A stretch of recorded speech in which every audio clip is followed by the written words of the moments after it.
মক্কাতুল মুকাররমার ভিতরে, মক্কা শহরের ভিতরে হজের ফরজ, হজের ওয়াজিব এবং হজের যাবতীয় বিষয়, কুরবানি সবগুলো মক্কাতুল মুকাররমার ভিতরে।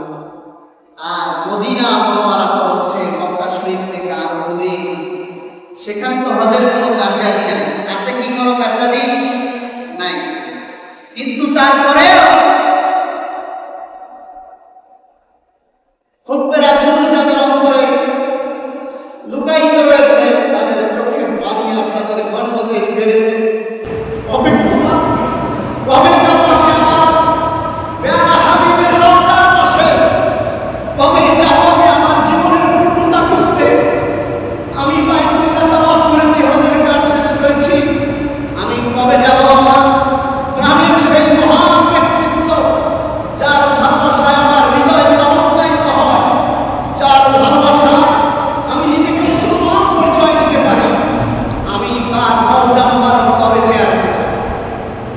আর যদি কেউ মনে করে আমি তো হজ পালন করতে এসেছি, আমি বাইতুল্লাহ হজ পালন করতে এসেছি, আমি বাইতুল্লাহ হজ পালন করেছি, আমি এখন বাড়ি চলে যাব, আমি যে কয়দিন থাকবো আমি বাইতুল্লাহ চত্বরে থাকবো, মদিনা মুনাওয়ারায় যাব না, আমি এখানে সময় পার করব। যেহেতু বাইতুল্লাহ থাকলে পরে এক রাকাত নামাজে আমি 1 লক্ষ রাকাত নামাজের সওয়াব পাবো, মদিনা মুনাওয়ারায় 1 রাকাত নামাজে 50,000 নামাজের রাকাতের সওয়াব পাবো। সুতরাং মদিনা মুনাওয়ারায় না গিয়ে আমি যদি মক্কাতুল মুকাররমায় থেকে আমি যদি এখান থেকে বিদায় নিয়ে আমার দেশে চলে যাই, তাহলে আমার বেশি লাভ হবে।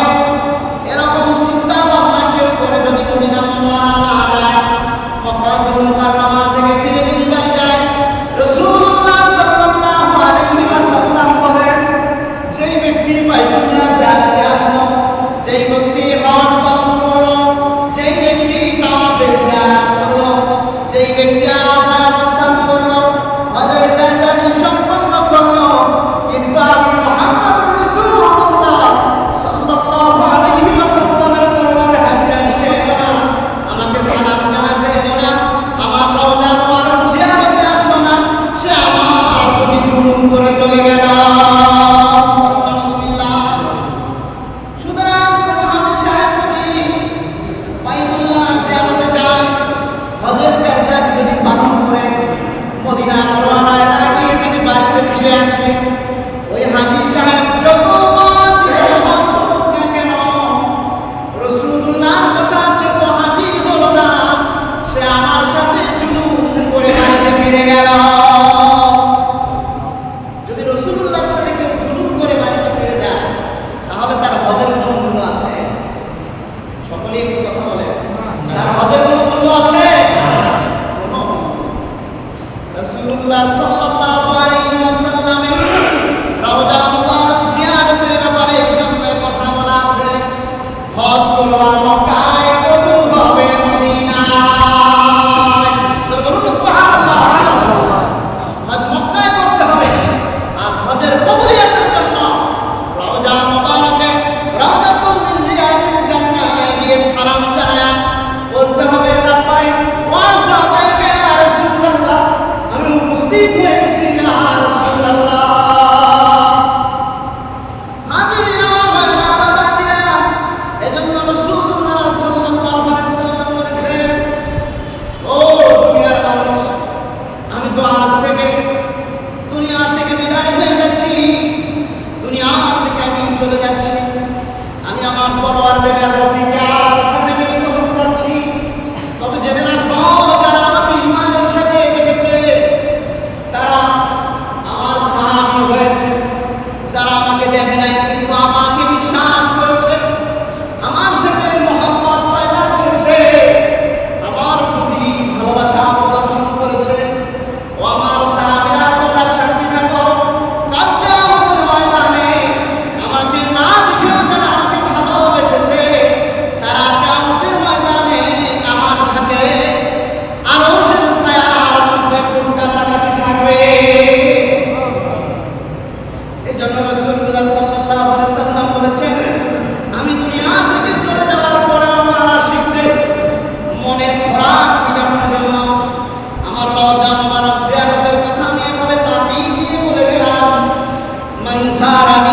بعد موتي فقد زارني في حياتي জোরে জোরে বলুন সুবহানাল্লাহ আল্লাহ রাসূল সাল্লাল্লাহু আলাইহি ওয়াসাল্লাম বলেন ও দুনিয়ার মানুষ শুনে রাখো মান জারানি বাদা মাউতি সেই ব্যক্তি আমার ইন্তেকালের পরে সেই ব্যক্তি আমার চলে যাওয়ার পরে আমার রওজা মুবারক জিয়ারত করতে আসলো আমার রওজা মুবারক জিয়ারত করতে আসলো ফাকাদ জারানি ফি হায়াতি সে যেন জীবিত অবস্থায় আমি নবী মুহাম্মদ রাসূলুল্লাহর সাথে সাক্ষাৎ করে গেল হাজিরিন আর ভাইরা রাসূল কারীম সাল্লাল্লাহু আলাইহি ওয়াসাল্লাম বলেন মান জারানি বাদা মাউতি ওয়াজাবাত লাহু শাফাআতি সেই ব্যক্তি আমি মুহাম্মদ রাসূলুল্লাহ সাল্লাল্লাহু আলাইহি ওয়াসাল্লামের রওজা মুবারক জিয়ারত করে গেল আমাকে সালাম জানাইলো ওই ব্যক্তির জন্য আমি মুহাম্মদ রাসূলুল্লাহ শাফাআত কিয়ামতের ময়দানে ওয়াজিব হয়ে গেল তাহলে রাসূলুল্লাহ রওজা মুবারক জিয়ারত করার দরকার আছে কি নাই সবাই বলে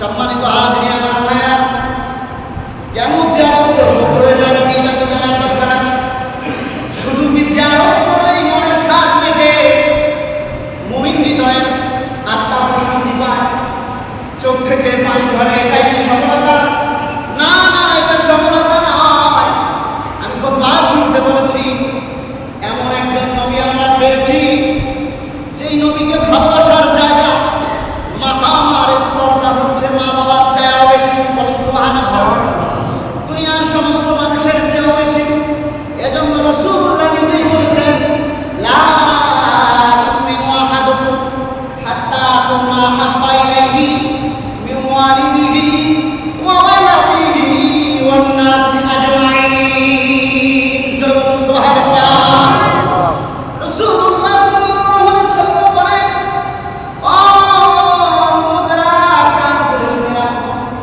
লা ইউমিনু বি তোমাদের মধ্যে লা ইউমিনু আহাদুকুম তোমাদের মধ্যে কেউ পরিপূর্ণ ঈমানদার হতে পারবে না কি হতে পারবে না পরিপূর্ণ ঈমানদার হতে পারবে না লা ইউমিনু আহাদুকুম তোমাদের মধ্যে কেউ পরিপূর্ণ ঈমানদার হতে পারবে না যদি সে সারাদিন জিহাদের ময়দানে লম্বা তরবারি নিয়েও থাকে 5 ওয়াক্ত ফরজ নামাজ আদায় করে রাতের বেলায় তাহাজ্জুদ পড়ে পড়ে সারা রাত শেষ করে দেয় মানুষের প্রতি যদি ইহসান দেখায় নিজের লক্ষ কোটি সম্পদ যদি মানুষের মাঝে বিলায়া দেয় তারপরেও ওই ব্যক্তি পরিপূর্ণ ঈমানদার হতে পারবে না যত বড় ইবাদত করনেওয়ালা ব্যক্তি হোক কে বলেছেন আমার রাসূল বলেছেন লা ইউমিনু আহাদুকুম সে পরিপূর্ণ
কথা বলেন?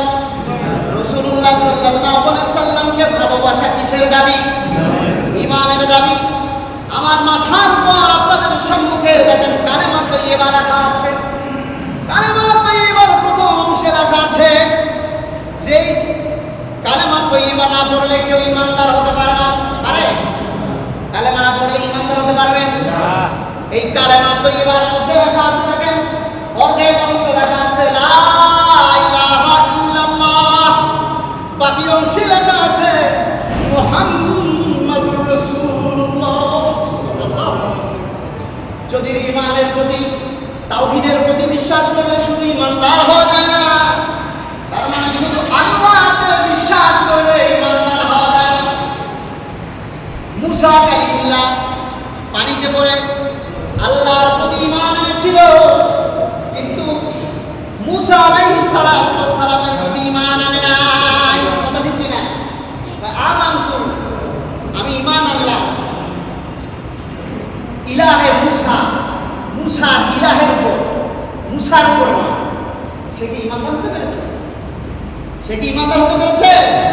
ভাই নাই। এই জন্য শুধু আল্লাহ রাব্বুল আলামিন তো তাকে তো বিশ্বাস করতেই হবে, কিন্তু আল্লাহ বলেছেন যে আমাকে বিশ্বাস করলে শুধু ঈমানদার হওয়া যায় না, আমাকে বিশ্বাস করতে হলে আমার হাবিবের ওসিলা নিয়ে, আমার হাবিবের মাধ্যম নিয়ে, আমার হাবিবকে ভালোবাসে ওই স্টেশনে আগে তোমার ভালোবাসার জায়গা স্থাপন করে তারপরে আমি আল্লাহ রাব্বুল আলামিনের কাছে আসতে হবে। জোরে বলুন না সুবহানাল্লাহ। এটা কি আমার কথা? কোরআনুল কারীমে আল্লাহ বলেছেন কুল ইন কুনতুম তুহিব্বুনাল্লাহ ফাত্তাবিউনি ইউহিব্বুকুমুল্লাহ ওয়া ইয়াগফির লাকুম যুনুবাকুম ওয়াল্লাহু গফুরুর রহিম। বলুন সুবহানাল্লাহ। আল্লাহ বলতেছেন কুল ইন কুনতুম তুহিব্বুনাল্লাহ, যদি তোমরা আল্লাহকে ভালোবাসতে চাও, মনোযোগ, যদি তোমরা কুল ইন কুনতুম, যদি তোমরা ভালোবাসতে চাও আল্লাহকে, ফাত্তাবিউনি, তাহলে তোমরা আমার রাসূলের ইত্তেবা করো। তার মানে আল্লাহকে যদি ভালোবাসতে চাও সর্বপ্রথম কন্ডিশন হলো আমার নবীর ইতাআত করতে হবে, নবীর ইত্তেবা করতে হবে। তারপরে আল্লাহ নিজেই বলেছেন ইউহিব্বুকুমুল্লাহ, তবেই না আমি আল্লাহ রাব্বুল আলামিন তোমাদের ভালোবাসবো। ওয়ায়াগফির লাকুম, আর পুরস্কার দেব কয়েকটা। তার মধ্যে এক নম্বর হলো ওয়ায়াগফির লাকুম, আমি তোমাদের জীবনের গুনাহ মাফ করে দেব। যুনুবাকুম, তোমাদের জীবনের গুনাহসমূহ। ওয়াল্লাহু গফুরুন, আর আমি আল্লাহ রাব্বুল আলামিনকে তোমরা পাবে গফুর, তথা ক্ষমাশীল হিসেবে। কোথায়? ওই কিয়ামতের ময়দানে যখন জাহান্নাম তোমাদেরকে গ্রাস করতে চাইবে, তখন আমি আল্লাহ রাব্বুল আলামিন তোমাদেরকে ক্ষমা করে আরশে আজিমের ছায়ার নিচে তোমাদের জায়গা করে দেব। আল্লাহু গফুরুন, তারপরে হচ্ছে রহিম। এই দুনিয়ায় তো আমি সবাইকে খাওয়াই, মুশরিককেও খাওয়াই, নাসারাকেও খাওয়াই, ইহুদিকেও খাওয়াই, অগ্নি পূজককেও খাওয়াই, মুসলমানকেও খাওয়াই। সেটা হলো রহমান নামের ওসিলায়। আর কিয়ামতের ময়দানে আমার নবীকে ভালোবাসার, আল্লাহর ভালোবাসার কারণে আমি রহিম তথা আমার দয়াময়, সেদিন আমি প্রকাশ পাবো। আমার নবী মুহাব্বতের কারণে আমার নবীর উম্মতের ভালোবাসার উম্মতগুলোকে বেছে বেছে আমি জান্নাতে নিয়ে যাব। সম্মানিত হাজিরিন, আজকে এই পর্যন্তই। তাহলে অনেকে এর ভিতরে ইফতারাত সৃষ্টি করেছে নবীর ভালোবাসা কমানোর জন্য। ওই বাইতুল্লাহ গিয়ে দেখবেন যারা হজ করে, ওখানে লাল গামছাওয়ালা অনেক লোক বলে লা তামশি ইলাল মাদিনা, মদিনায় তোমরা যাই না। নাউজুবিল্লাহ বলেন জোরে। ফ্রিতে অনেকগুলো বই দিয়ে দেয়, এগুলো পড়বে। মদিনায় যাওয়ার কি দরকার? সম্মানিত হাজিরিন, তারা দেশে এসেও বলে যে নবীজির মহাব্বতের এত প্রয়োজন কিছু। অনেক লোক রয়েছে। সম্মানিত হাজিরিন, সাবধান থাকবেন এ সকল সহিহ হাদিসের দালালদের থেকে, এ সকল সহিহ হাদিস নামে সহিহ আকীদা এ সকল দালালদের থেকে আপনারা হেফাজত থাকবেন। আল্লাহ আমাদের সকলকে কবুল আর মঞ্জুর করুন। ওয়া আখিরু দাওয়ানা আলহামদুলিল্লাহি রাব্বিল আলামিন। আসসালামু আলাইকুম ওয়া রাহমাতুল্লাহি ওয়া বারাকাতুহু। যারা সুন্নাত নামাজ